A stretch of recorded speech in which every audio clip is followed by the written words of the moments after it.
जिस तरीके से आपने देखा कि कल सिविक सेंटर में स्टैंडिंग कमेटी के चेयरमैन के चुनाव के दौरान किस तरीके से हंगामा बरपा। आम आदमी पार्टी हो चाहे भारतीय जनता पार्टी या कांग्रेस के सभी जो निगम पार्षद हैं आपस में भिड़े। इसी दौरान आतिशी के कहने पर कुछ ऐसा हुआ जो आपत्तिजनक था। हमारे संग वीर सिंह पवार निगम पार्षद दिलशाद गार्डन से मौजूद हैं, जिनको स्वयं इस बीच बचाव में चोटें आई और साथ में हाथापाई भी हुई। सबसे पहले जानना चाहेंगे क्या कुछ कहेंगे पवार जी, कल जो घटना घटी उसको किस नजरिए से देखते हैं? नमस्कार। निगम के इतिहास में और महानगर दिल्ली में कल का काला दिन था, जब तीन उनके कैंडिडेट जीते वोटों से, 3 हमारे जीते हैं, चौथा जो उनका कैंडिडेट था वो हार रहा था। और मेयर एक पक्ष लेकर के जिस तरह से अनकॉन्स्टिट्यूशनल तरीके से उन्होंने वो वोट कैंसिल की और बार बार ऊपर बोलते रहे कि मैं कैंसिल करूं, जबकि निगम अधिकारियों ने उनको समझाया कि प्रेफरेंशियल वोट में 1 नंबर सही है, बैलेट सही है, सही किया, वो मानते नहीं। उसके बाद जो अपने टेक्निकल ऑफिसर थे इलेक्शन कमीशन के, उन्होंने भी उनको समझाया कि हम, इवन उन्होंने साइन भी नहीं कर रहे थे, उन्होंने रिजल्ट बना के मेयर को दे दिया और मेयर लगातार ये बात करती रही कि मैं इसको कैंसिल करूंगा। 3 घंटे तक लगातार वो मंच अपने बैठी रही पीठासीन अधिकारी के रूप में, कोई जजमेंट नहीं, एक ही बात बोलती है मैंने तो करा दिया, मैं इसको कैंसिल करूंगी। जब हम सब आग्रह करते रहे, उनको निवेदन करते रहे कि आप डिक्लेयर करिए, एक पेशेंस होती किसी तरह। फिर इनके जो पार्षद हैं बिल्कुल नक्सली लोग हैं, जिस तरह से वहां पर दुर्गेश पाठक जी और जिस तरह से इनके अतिशी जी, दोनों पूरे सदन को, पूरी मेयर को वही गाइड कर रहे थे, व्हाट्सएप खेल रहे थे, व्हाट्सएप पे ऊपर बोलती थी, वो वहां से इंस्ट्रक्शन देती थी। इस तरह से पहले इतिहास में मैं भी दूसरे स्टैंडिंग कमेटी का चेयरमैन रहा हूँ और जब से 5 वर्ष हमने वहां पे अपोजिशन था, लेकिन कभी भी ऐसा हमने किसी दूसरी अपोजिशन को कभी भी ऐसा परेशान नहीं किया। इतना में टॉर्चर किया, हमारी माता बहनों को, जो पार्षद थी उनको गालियां दी, हम सबको गाली करते, मोदी जी को गाली दे रहे थे। और इवन जब लास्ट में इनको कुछ नहीं सूझा तो इन्होंने हमला कर दिया और पंकज लूथरा जो हमारा ये कैंडिडेट था, जो जीत गया था, उसको मारने के लिए इनकी अतिशी ने एक जो सरला चौधरी को उसके कान पे जाओ और उसको मारो। वहां पर जैसे हम 3-4 पार्षद, जब बाकी महिलाएं थी, महिलाओं को बचाने के लिए, और जैसे वो तुरंत पंकज लूथरा पे मारने दौड़ी, मैंने हाथ जोड़े, बहन जी मत मारो, आप सीनियर पार्षद हैं, आप मत करिए, हमने हाउस चलाना है, हमारी जिम्मेदारी बनती है, लोकतंत्र में ऐसा नहीं होता है। वो आके जैसे पागलपन रौद्र रूप धारण करके हमारी महिला पार्षदों को मारने लगी। उसके बाद स्वयं मेरे ऊपर उसने 2 पत्नी पंच मारा, मुझे नहीं पता उनके हाथ में क्या था, मैं तो 10 मिनट की बेहोश हो गया ऐसे। और अतिशी वहां से अपने दांत निकाल रही हैं, अपनी हंस रही हैं, वहां खुश हो रही हैं। मैंने पहले भी, हमने 2 दिन पहले उनसे आग्रह किया था, जब रात को हमें वहां रखा गया था, अतिशी से अनुरोध किया, ऋषि जी ये सब नए पार्षद हैं, इनको सिखाइए, बहुत कुछ सीखना है, लोकतंत्र का मंदिर है। लेकिन सिखाने के बजाय उनको भड़का रही थी, जैसे नक्सली लोग थे। तो कल का बड़ी निंदा करते हैं हम। और उन्होंने फिर दोबारा पहले तो बोलती है मैं रिकाउंटिंग कराऊंगी, फिर आधा घंटे में अपने फैसले को वापस लेती हैं, फिर बोलती है मैं चुनाव कराऊंगी। 27 को चुनाव कर दिया, हाउस डिसॉल्व कर दिया। जब जीत गए हैं तो आपको एक पार्टी की तरफ नहीं होना चाहिए, आप सबके पार्षद हैं, दिल्ली की मेयर हैं, सबकी मेयर है, सब पार्षदों की आप सम्मानित हैं, आपको डिसीजन देना चाहिए था। और जिस तरह हाहाकार खुद, और सबसे बड़ी बात इनके किन्नर हैं, इनके एक पार्षद, उसको शिखंडी के रूप में ये यूज करते हैं, आप तुरंत उनको ऊपर मंच पर चढ़ा देते हैं और इस तरह पार्षदों गाली गलौज करती हैं, वो मारने दौड़ती है ताकि अगर हम उनको थोड़ा सा भी कोई हाथ लगाए तो वो दिल्ली में हाहाकार मचाएं। इस तरह अनारची इन लोगों ने फैला दी है, घोर निंदा करते हैं। माननीय सुप्रीम कोर्ट से भी आग्रह करते हैं, माननीय एलजी से, माननीय होम मिनिस्टर से, कि वीडियो खंगाली जाए और इन लोगों को सजा दी जाए, नहीं तो 5 साल तक निगम चलेगा नहीं। क्या कुछ कहेंगे? देखा जा रहा था वीडियो में बड़े नेता बैठे थे आम आदमी पार्टी के, चाहे आतिशी हो चाहे दुर्गेश पाठक हो, लेकिन किसी ने बीच बचाव की कोशिश नहीं की, जो हो रहा था देखते रहे और हंस रहे थे। क्या कुछ कहेंगे? लगातार ये जब इलेक्शन होते हैं तब तक ये दोनों ही गाइड करती हैं, इनका कर्तव्य बनता था। नए सारे पार्षद आए हैं, घरों से उठ के बहनें आई हैं हमारी वहां पर पार्षद बन करके, उनको समझे लोकतंत्र का मंदिर है। ऊपर मेज के ऊपर जूते लेकर के डांस कर रहे हैं, गाली गलौज सीधा मोदी जी को गाली देते हैं।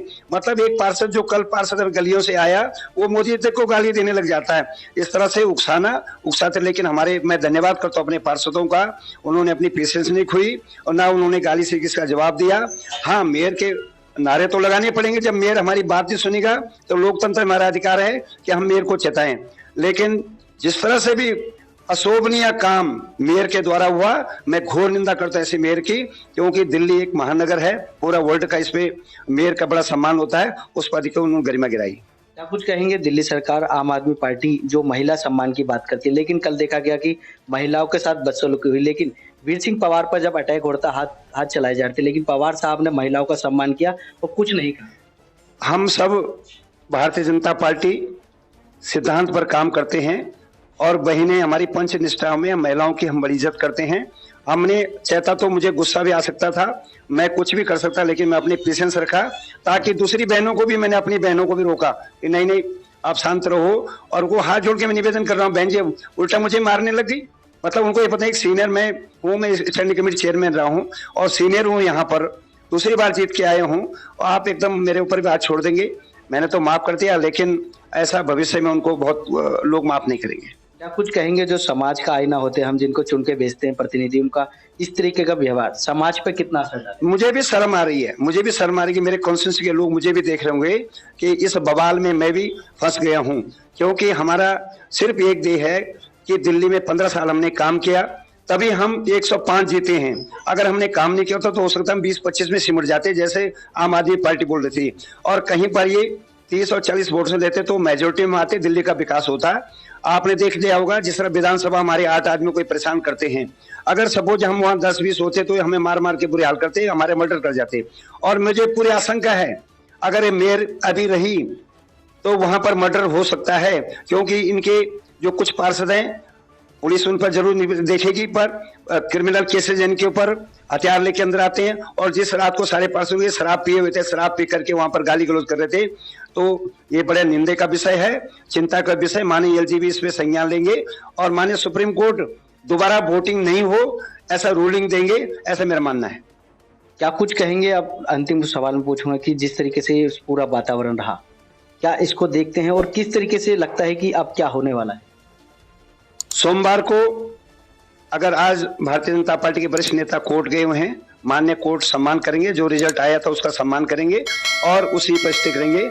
अगर ये दोबारा सोमवार को फिर वोटिंग कराती है तो इससे बदतर हालत होने जा रही है, क्योंकि ये लोग मानेंगे नहीं और ये और प्रिपेयर होकर के और इस तरह से ये कुकृत्य वहां पर करेंगे, सदन की गरिमा को तार तार करेंगे। मुझे नहीं लगता है कि सोमवार को भी कुछ होने जा रहा है, क्योंकि इनका मकसद सिर्फ शोर मचाना है, हल्ला करना है, दिल्ली के विकास नहीं करना है। बहुत सारी योजनाएं रुकी पड़ी हैं, पिछली बार जो हमने काम किया उनको आगे करना था। फाइनेंस ईयर समाप्त हो रहा है, इनको ये भी चिंता नहीं, फाइनेंशियल ईयर खत्म हो रहा है, सारे बजट जो लैप्स हो जाएगा और इस तरह से ये एनर्जी फैलाएंगे। मुझे नहीं लगता है सोमवार को। मैं तो विनती कर रहा हूँ, हाथ जोड़ के विनती कर रहा हूं माननीय अरविंद केजरीवाल जी से, आप जाकर के और बम्बई में जाकर के आप वहां जाके भाषण दे रहे हैं आप कि ये भ्रष्टाचारी लोग हैं, अपना भ्रष्टाचार तो छुपा रहे हैं।